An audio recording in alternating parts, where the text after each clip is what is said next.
As I was about to leave the conference room, Emily suddenly exclaimed softly, Her eyes were fixed straight on me. While other employees were still around, Emily opened her mouth as if she had made up her mind. "Mr. Turner, do you have any time available during your stay in the U.S.?" Faced with her imploring look, I was taken aback, but her earnest gaze made me instinctively nod. "My name is Adam Turner, 42 years old. I work in IT. Today, I am traveling by plane. I wonder how she's doing right now. Every time I board a plane, I always remember a child." 22 years ago, I had been accepted to a university in Japan and was on a plane to move there. A girl, about 10 years old, was sitting next to me, and next to her, a man who seemed to be her father, was struggling to put her to sleep. It's really hard to sleep on planes, isn't it? While empathizing with the girl who couldn't sleep, I spent my time reading a book. Eventually, I started hearing the girl's snores, and her father seemed relieved and fell asleep as well. Although I was too excited and hopeful about the new world to feel sleepy, I put on an eye mask to at least rest my eyes. Just then, I heard the sound of sniffles from next to me. Quietly, I took off my eye mask and looked next to me to see the girl silently crying. I was surprised and whispered to her, "What's wrong?" Since everyone else was asleep, I asked her in a hushed tone. "I'm scared," the girl answered in a low voice. "Scared of what?" I asked gently. "My brother's surgery." Upon further inquiry, I learned that her brother was undergoing a major operation in Japan, and she was traveling to Japan to be with him. I'd hate for my brother to be gone.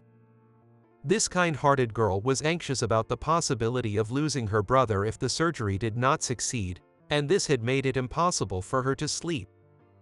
I tried to offer words of encouragement, but they didn't seem to stop her tears. That's it. I got an idea and rummaged through my bag. Then, I pulled out a small game console. "Do you like games?" I asked quietly, and the girl nodded, so I placed the game console in her hands. "Try playing this." She began operating the game console with a look of bewilderment. In fact, this game console was one I had made myself. Ever since middle school, I had dreamed of being involved in game development, and during high school, as I was exploring my career path, a university in Japan became an option. While studying for the entrance exams, I made this small game console. Now, the girl was playing on the very first portable game console I had built from parts. It was a very simple shooting game, but she became absorbed in playing it. It seemed to make her tears recede. Since it was simple, she was able to complete it quickly. When she completed it, she turned the screen towards me with a satisfied smile. "What does it say here?" she asked, and I leaned in to look. My name, Adam Turner." In general, when you complete a game, the names of the staff who worked on it scroll across the screen. I mimicked that and programmed it to display my name when completed. But now that I showed it to the girl again, I felt a bit embarrassed. I found myself blushing slightly. "Adam, is your name Adam?" I blushed a bit again. At this point, I just went with it. "Yay, sounds strong, right? It can even beat your brother's illness." I waved my fists around to show her. The girl watched my gesture, and her eyes lit up. "Really, can it cure his illness?" Her voice was a bit loud, and her father, who had been sleeping next to her, woke up. The father was surprised to see his daughter awake and felt embarrassed that I had been entertaining her, repeating his thanks several times. "It's okay, I was getting bored too." Embarrassed about having woken up, the father readjusted the blanket over his daughter, urging her to go back to sleep quickly. Maybe the gaming made her a bit sleepy, her eyes grew heavy, and soon she fell asleep. Hours later, she woke up and played with my game again. I was glad to see her so engrossed. Just as the announcement came that the plane was preparing to land, the father nudged the girl, who reluctantly tried to give the game back to me. But I shook my head. "It's fine. Keep it." The father tried to refuse, but the girl looked a bit happy. Her adorable face made me smile. That was the first game I ever made. I'm glad she enjoyed it so much, so please keep it. I said this to the father, then turned to the girl. "When your brother gets better, play this game together, okay?" With a smile, she nodded vigorously. "Thank you." Her sparkling smile gave me courage. This is why I make things that can captivate people. For this, I'll study hard. With such determination and hope in my heart, I parted from the girl and landed in Japan. It seems I've been lost in memory for quite a while. An announcement that we were about to land came over the intercom. I wonder how she's doing now. I don't know the outcome of her brother's surgery, but hopefully, he's still living well today. With these thoughts, I disembarked from the plane. I headed for the company at my destination, transferring from train to taxi and safely arriving. As I entered and looked around the lobby, "Oh, excuse me. Are you the subcontractor?" a voice called out. I turned to see a young man in his 30s looking at me with a smile. "Yes." As I responded with a startled voice, the man hurriedly explained. "I'm so sorry. I tried contacting you several times but couldn't get through. I have an urgent meeting now. If we could reschedule our meeting to another day, it would really help me out. I'm really sorry, especially since it's our first meeting." Apparently, this man who kept apologizing had mistaken me for someone else. I was puzzled, but just as I was about to correct him.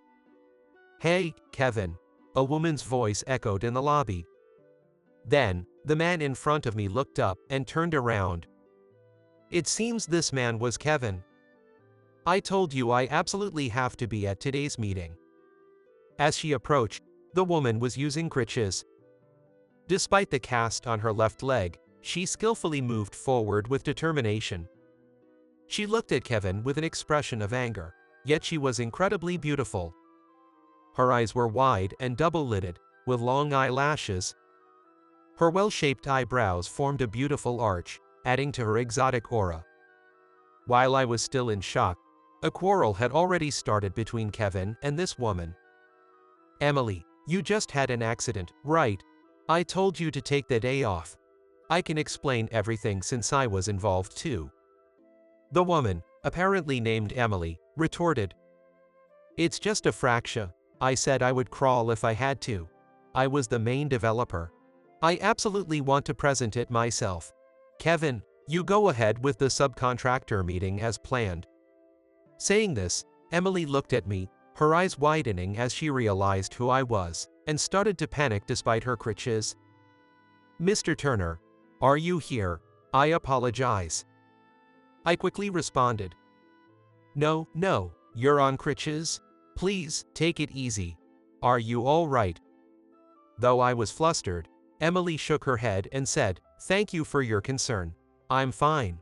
Then she glared sharply at Kevin. "What are you doing? Greet him. He's Mr. Turner, president from the Japan headquarters." Upon hearing this, Kevin panicked and exclaimed, "What? Mr. Turner from the headquarters? I apologize," and turned to me to apologize. "You didn't know his face. You can't be serious," Emily muttered to Kevin in a low voice. I chuckled. "Don't worry about it. It's only my second time visiting the American branch, and I don't show my face often, so it's natural not to recognize me. But Emily, you seem well informed." When I mentioned this, Emily quickly looked up. "Yes, I've read every interview from start to finish and have been looking forward to meeting you today. You started a company with Vice President Hirota Suzuki in Japan, and after your game app hit it big, you set up this American branch." Emily explained my background with sparkling enthusiasm. As Emily mentioned, I had founded an IT company in Japan with Hirota, whom I became close to during my university days. We developed several apps and software, and as we continued to grow, one of our games became a hit. Noticing the high number of downloads in the US, Errata and I decided to establish an American branch a few years ago. Emily, who knew my background so well, must be a talented employee. I was involved in the interviews when setting up the American branch, but I don't recall Emily and Kevin. After the setup, I entrusted all HR matters to the HR department here. Probably, Emily joined us mid-career, but I was pleased that such a dedicated employee had joined us. It's a bit embarrassing but also very gratifying. Thank you. Are you participating in the competition later? I'm looking forward to it, I said as I prepared to leave, but then paused. Kevin, was it? Even if urgent matters come up, try not to rudely change the plans of subcontractors. They are important people involved in our app development. I said this gently with a smile, trying not to apply too much pressure. Kevin turned pale, so I quickly added, I'm not angry. Personally, I don't feel too important. I maintain a fairly friendly dialogue with the staff, much like Harada, who appointed me president. At the Japan headquarters, there isn't a strong sense of hierarchy. Especially since neither Harada nor I believe in the absolute authority of superiors, our company culture in Japan is relatively lenient. I wanted the American branch to have good communication as well, but it tends to become rigid. I left the scene with a smile, trying to mediate the situation. At the subsequent meeting, I was in for a surprise. The American branch was hosting a competition to develop a new game app. All the entries were interesting, but Emily's app was outstanding. I reviewed her profile and found out she had joined just a year ago. Although her previous job was also in IT, and details were confidential due to non-disclosure agreements, her skills were proven, and she had a high internal rating within her first year. Unsurprisingly, her app was unanimously chosen as the winner of the competition. We held several meetings, including with Emily, to finalize the details, and then the meeting adjourned. As I was about to leave the conference room, Emily suddenly exclaimed, Several of us turned at Emily's cry. Her eyes were directly fixed on me. She seemed to struggle with her words, trembling slightly, so I approached her. Amid other employees, Emily opened her mouth as if gathering all her courage. Mr. Turner, do you have any time during your stay in the US? Faced with her pleading gaze, I felt bewildered. I'd really like to discuss various things with you, Mr. Turner. Could you possibly spare some time for me? Standing there on crutches, shaking, I hastened to respond. Some employees murmured that it was inappropriate, but was it really? Of course, I'd definitely like to hear more from such an excellent employee like you. My schedule is packed, but how about tomorrow night? We could celebrate your victory in the competition as well. As I said this, Emily's cheeks flushed. I felt like I had seen that expression somewhere before. Unable to recall immediately and having other appointments, I exchanged contact information with Emily and headed to my next destination. The next day, to celebrate, I reserved a private room at a Mexican restaurant. Taking Emily's crutches into account, I made sure to arrange for an easily accessible seat. It had been a while since I last enjoyed Mexican foods. Probably, I was more excited than Emily. Sitting down with a nervous look, Emily placed something on the table before even opening the menu. What? I was taken aback when I saw the object. It was the small game console I had made from parts, the first one I ever crafted in my life. Could it be? As I spoke with a trembling voice, tears welled up in Emily's eyes. I finally found you. My name is Emily, the girl you gave this game to on the airplane. You're Adam, right? Like a broken doll, I nodded vigorously. Emily said, thank you for that time. My brother's surgery was successful, and he's still doing well. her eyes brimming with tears as she smiled. Emily had cherished the game console ever since, often remembering me. As a kind brother, she probably remembered me more fondly than I deserve. Inspired at that moment by the fact that I could create a game from scratch, she decided to pursue a similar path. She studied programming and joined an IT company, working relentlessly. On a whim, she searched for my name on the internet, which she had tucked away in her memory. The search hit on my name as the president of an IT company in Japan, receiving interviews. Adam Turner. The name that appeared when she completed the small game. The photo in the interview article matched the face she vaguely remembered. Then she learned about the establishment of the American branch. Since the mid-career hiring was open, I quickly prepared my resume, scheduled an appointment, and got interviewed. Emily said with a charming smile. As just another employee, she thought she'd never catch the eye of the president of the headquarters. So, she worked furiously. Then, she heard about the competition. Knowing that the president from the headquarters would be visiting, Emily poured all her efforts into developing the app. It was very well done, so, you did it for me. You should have sent an email, I said with a smile. Emily made a face as if the idea were preposterous. Me, send an email to the president of the headquarters? I wouldn't dare. And yet here I am, asking for a dinner like this. Emily bashfully looked down. I thought about improving communication within the American branch. As I pondered, Emily nervously looked up at me. I might as well say it while I'm at it. I've always had a crush on you, Mr. Turner. Ever since I was little. This little game console gave me courage. It was nice to know that she admired me, but I was surprised that her feelings had developed into a romantic interest. So, if you are currently unattached, would you consider dating me? I found myself a bit troubled. I'm sorry. I did think of you when I got on the plane yesterday, but it was more like wondering if you're doing well, or remembering you fondly. It's not the same as the feelings you have for me. I tried to choose my words carefully, but they didn't quite fit right. Besides, you're quite a bit younger than me.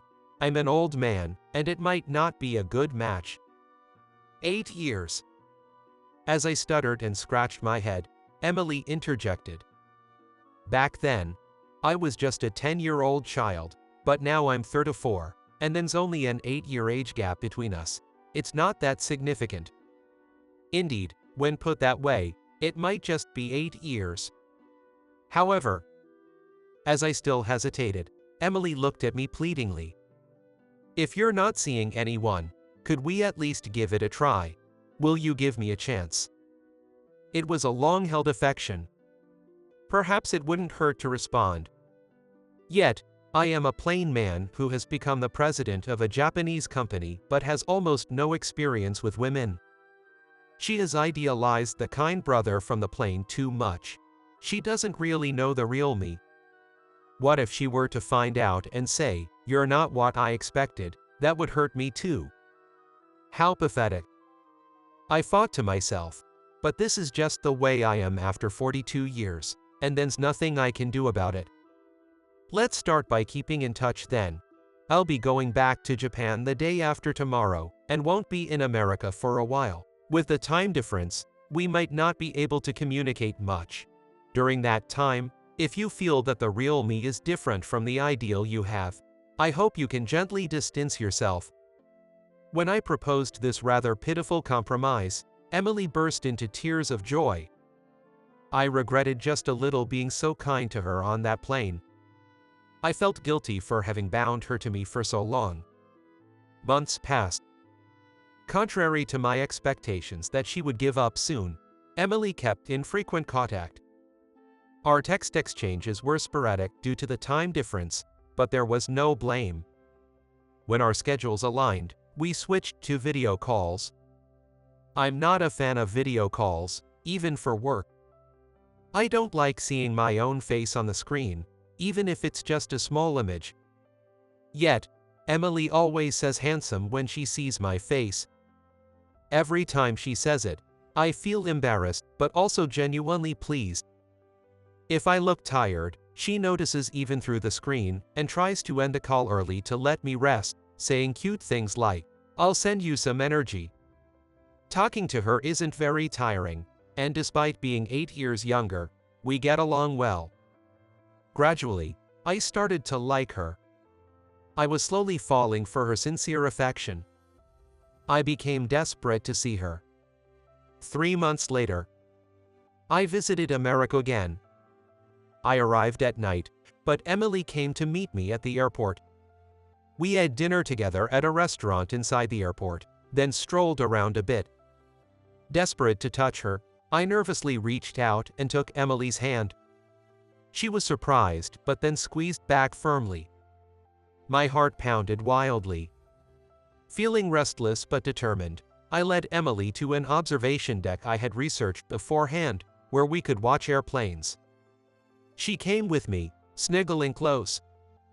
The observation deck was chilly and nearing closing time, so it was sparsely populated. We sat down side by side and watched the planes.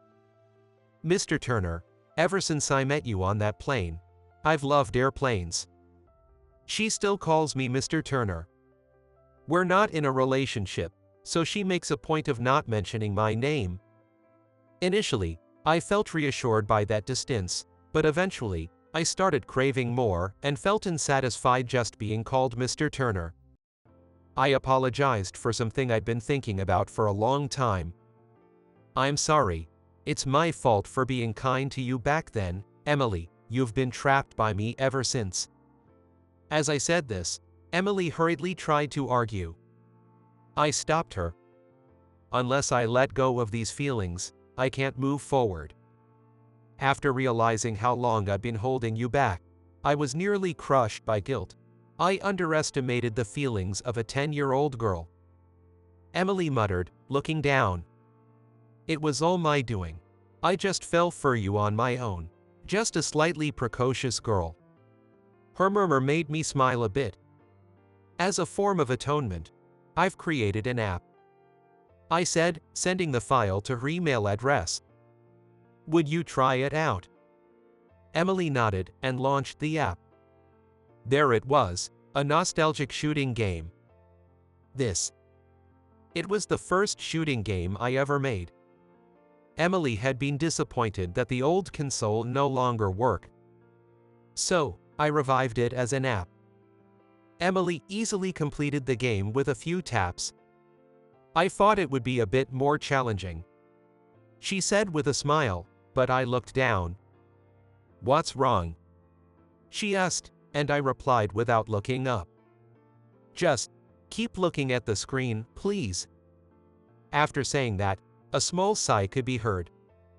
I could tell that Emily caught her breath. She must have been captivated by what was now displayed on the app. I did something rather cheesy for me. The screen Emily is looking at right now, it should be displaying, "I've decided to come back to America. Will you go out with me? Adam Turner." This message should be appearing along with an image of a bouquet. I had always wanted to return to America. When downloads of our games increased in the US, I proposed setting up a US branch. Arata had noticed my secret desire. When I told Arata about the status of the US branch, he suggested, "How about you as the head of the US branch?" It was an offer I couldn't refuse, and with a wink, Arata said, "You've always wanted to come back, haven't you?" Eventually, the decision was made to appoint Arata as president of the Japanese headquarters and a US branch president, who was fluent in Japanese, as vice president. This was to be announced tomorrow. After presumably reading the message, Emily shook me vigorously, and I reluctantly looked up. The message had already disappeared from the app. "How about it?" I asked, my face flushed, and Emily hugged me tightly. "I'm so happy. Really happy. Really, are you coming back to America? Will you go out with me?" She had loved me since we were children, and knowing the real me, she was still this happy. It brought me to tears. I wrapped my arms around her back and hugged her tightly. Yes. Sorry for making you wait. Thanks for loving me all these years. I'll definitely make you happy. I'll make up for the 22 years and fill them with happiness. Trembling with emotion, I vowed to Emily. Then, Adam. Emily whispered my name by my ear.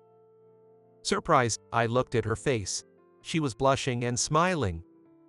Adam, I love you. I replied with the same words. I love you too, Emily. As the sound of the airplane taking off filled the air, we shared our first kiss. Years later, I can hear our children playing loudly with their phones in the living room. It seems our son has fallen to the floor, perhaps defeated, as our daughter struggles to snatch the phone from his hand, their cries of "give it here" and "no way" mingling. Hey, you've had your turn, right? Let her have it. Emily's voice softly scolds our son. Sulking, he seems to have handed over the phone to his sister. Now, I can hear our daughter's joyous voice. I'm in the study, working while listening to my family. It's a weekend, and I should be at the office due to some pending cases, but I wanted to be near my family, so I'm working remotely. I'm so glad for this convenient world. As I work with a grin, the door to the study opens. Why not take a break? I made cookies. My ever-beautiful wife, Emily, peeks in. Let's take a break. I've been smelling something sweet and getting hungry. Saying this, I put my computer to sleep and stand up. As Emily smoothly enters the study, I kiss her lightly on the forehead. Emily, blushing, returns the gesture with a kiss on my cheek. I wonder if I've managed to make her as happy as she has loved me over the years. Whether she knows my farts or not, Emily always shows me a contented smile. With Emily, no matter what uncertainties we face, I know we can overcome them together. I leave the study, heading to the living room where our children are waiting.